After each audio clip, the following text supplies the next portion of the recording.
Hello WhatsApp guys, সবাই কেমন আছেন? আশা করি সবাই ভালো আছেন। আপনাদের দোয়ায় আমিও অনেক ভালো আছি। আমি এবং আমার ভাগ্নি আজকে যাচ্ছি নাগরপুর থেকে টাঙ্গাইল। আমার ভাগ্নি পরীক্ষা দেবে, তার জন্য। আমার ভাগ্নি টাঙ্গাইল পড়ালেখা করে, তার স্কুলে আজকে শেষ পরীক্ষা। তো এই পরীক্ষাটা দেওয়ার জন্য আমি তাকে নিয়ে যাচ্ছি আজকে টাঙ্গাইল। পরীক্ষা শেষ হলে আবার তাকে নিয়ে আমার নাগরপুর চলে আসতে হবে। আমি ইউটিউবে এই প্রথম ব্লগ ভিডিও আপলোড করছি। আমার জানি না ভয়েস কেমন হবে, কিংবা আমি সঠিক কিছু বলতে পারবো কি না তাও জানি না। তো একটু মানিয়ে নেবেন আপনারা সবাই। ইউটিউবে আমার ফার্স্ট ব্লগ হবে এটা। তো গাইস, আমি যাচ্ছি এখন নাগরপুর। এটা হচ্ছে নাগরপুর বাজার। বাজার থেকে আমাদের টাঙ্গাইল যাইতে মিনিমাম 1 ঘন্টার মতো টাইম লাগে, কারণ টাঙ্গাইল হচ্ছে অনেকটা দূর, প্রায় 22 কিলো। কিন্তু এতটা সময় লাগতো না নাগরপুর থেকে যেতে, কিন্তু আসলে টাঙ্গাইলে রাস্তার কাজ করা হচ্ছে, এর জন্য অনেকটা সময় লেগে যায় আমাদের টাঙ্গাইল চলে যেতে। নাগরপুর বাজারে এখন কোনো লোক নেই, কারণ সকালের বাজে এখন 7টার সময় নাগরপুর বাজারে তেমন লোক থাকে না।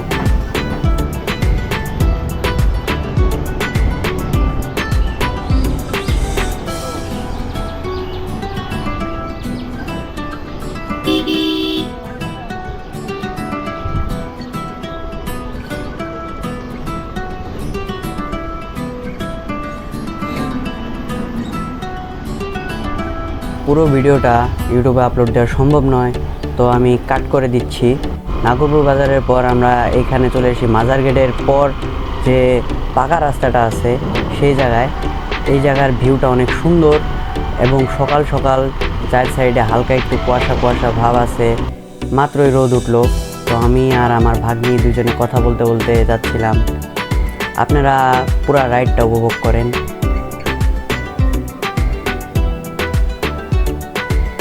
এবং ভিউটা দেখেন কতটা সুন্দর। আমার অরিজিনাল যে ভয়েস ছিল, অরিজিনাল ভয়েসটা অনেকটাই বাজে আসতেছে, যার কারণে আমি এক্সট্রাভাবে একটা ভয়েস দিয়ে ভিডিওটা তৈরি করতে হয়েছে আমার। তো আপনারা জাস্ট আমার ফার্স্ট ব্লগ হিসেবে এটা কোনোভাবে মানিয়ে নিন।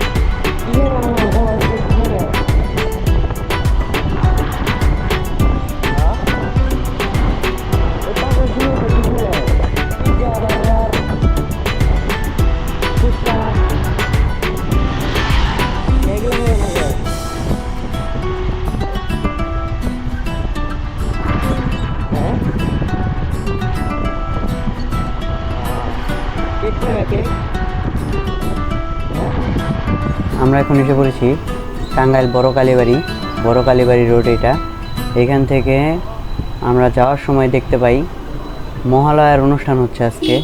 আজকে মহালয়া ছিল, তো মহালয়ার অনুষ্ঠান হচ্ছে টাঙ্গাইল বড় কালীবাড়ি মন্দিরে, যেখানে দুর্গাপূজা উৎসব পালন করা হয় সেই জায়গায়।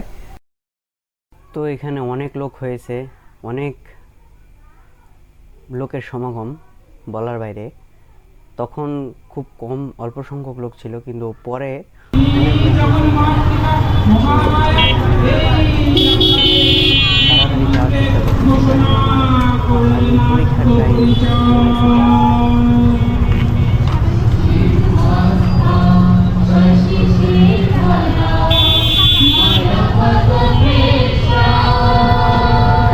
এত মানুষ মহল দেখবো সকাল সকাল।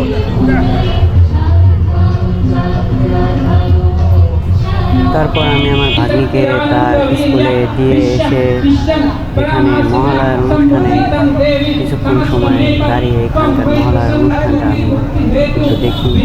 তারপর দেখে অনেক ভালোই লাগতেছে, অনেক সুন্দর অনুষ্ঠানটা করেছে তারা। তো এই জায়গায় আর কিছু বলার নেই, অনেক সুন্দর একটা আয়োজন করেছিল তারা। सर्वबुद्धि रूपेण जनशरीति संस्थिते सर्गपावर्गदे देवी नारायणी नमस्तुते कालकष्टादि रूपेण परिणाम प्रदायिनी विश्वस्त रूपेण शक्ते नारायणी नमस्तुते। আমি যাচ্ছি এখন আমার ভাগ্নের গানকে, ভাগ্নের বাসায় মহালয়াকে নিয়ে এসে একসাথে দেখছি।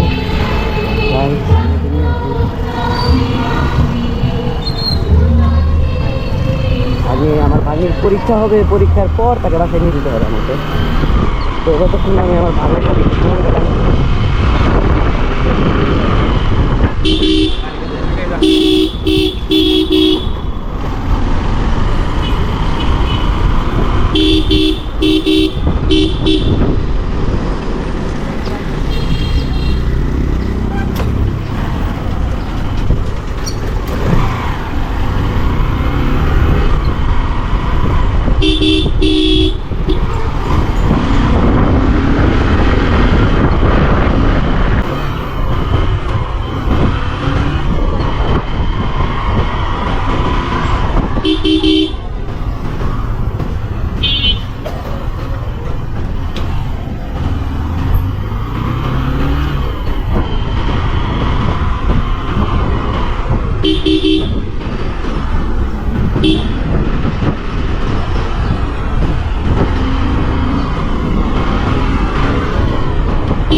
তো আমি আমার বাংলা ভাষার নিচে এসে পড়েছি, দেখি রান্না আমার কতক্ষণ পর আসে।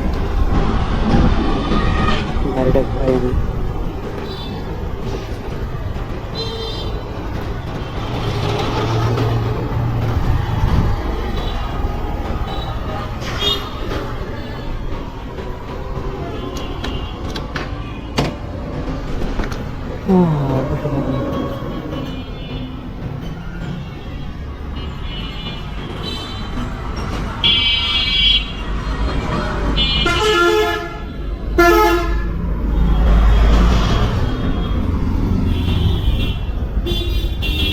আমার ভাগনা তো দেখ ফাস্ট, তাড়াতাড়ি এসে বসে।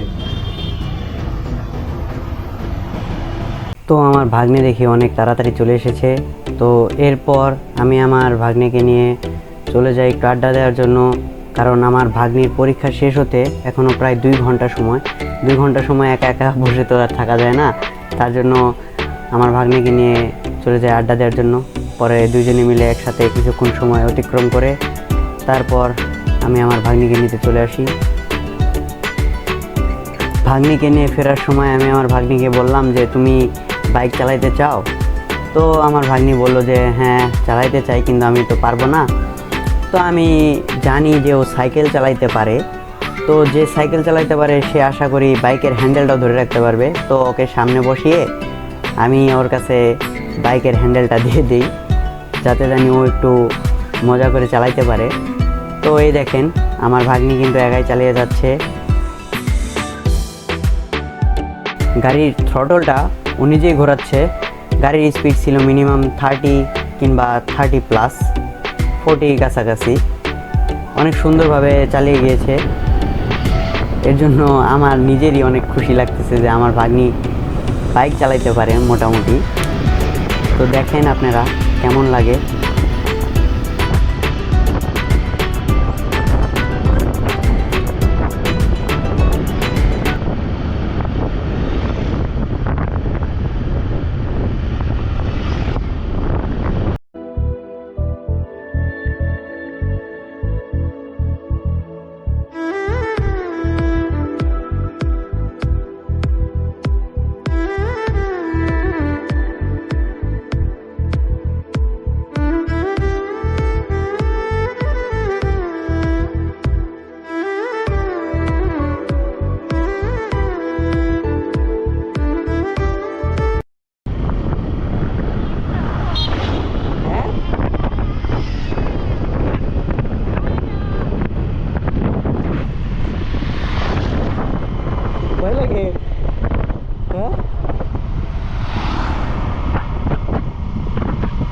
আনতে পারলাই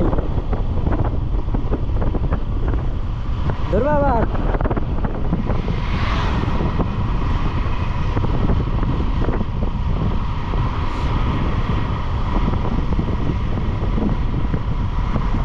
বসো পিছনে বসো দাঁড়াও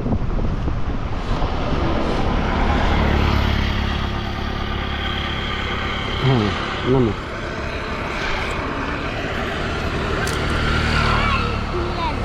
মজা লাগে নাই হ্যাঁ মামা মজা লাগে নাই উঠো চালাইলে যে মজা লাগে নাই হ্যাঁ